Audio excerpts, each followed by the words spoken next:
Hey, thank you so much for clicking this video.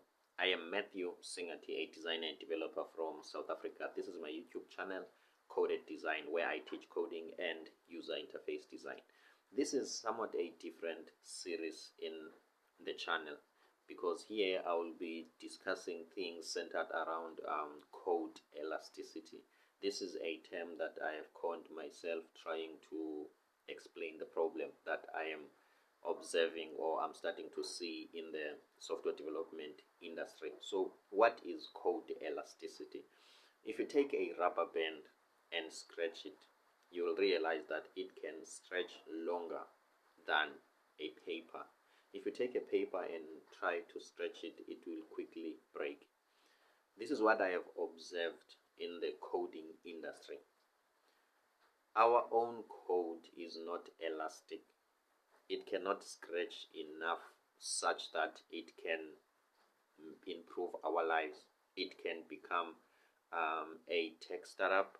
It can become a viable application, like all the applications that we use now, be it professionally or maybe for media and entertainment, your social media, Facebook, WhatsApp, YouTube, or even Sage Accounting or QuickBooks or Zero and others. So the reason why we are not getting there, I believe, it's because our code is not elastic enough. Our code is like a paper, it's rigid. When it's time for it to scale, it breaks.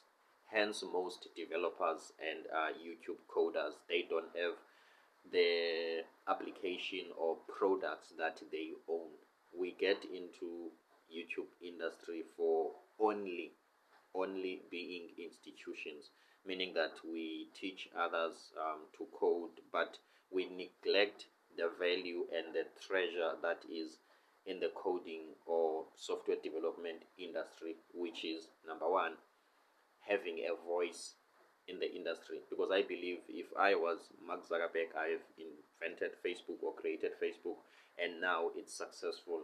I think if we talk outside the scope of money, I think to me that is a voice that is making yourself heard in the industry. So it's one of those things that are valuable, if I can be honest, outside the scope of money, to have impact, to improve other people's life, to have a voice in the industry that you love. So in this series of videos, I am going to discuss those things. So when I'm saying our code is not elastic enough, this is what I mean. Number one, as developers, we are too technical. We are function oriented. We are task or function driven. The only question that is important to us, does it work?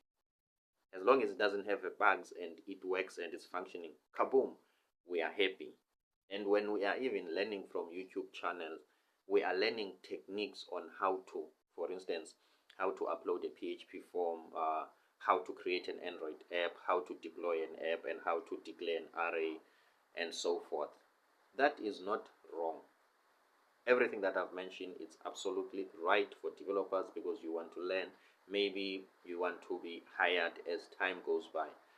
But the problem comes when you start to ask yourself why, as a developer myself, I don't have a product that I am owning. It doesn't matter if it's successful or not successful, but why I don't have it.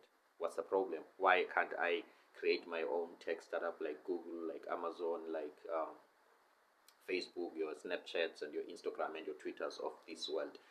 So in this series, I'm going to explain in details why is not that happening, because I only noticed this when I started to create my own music application, which is Industry Plug. And I realized that as a developer, there is a lot that I don't know. And what I don't know is not hidden in big companies like on Meta, on Facebook, on Amazon. It's not there.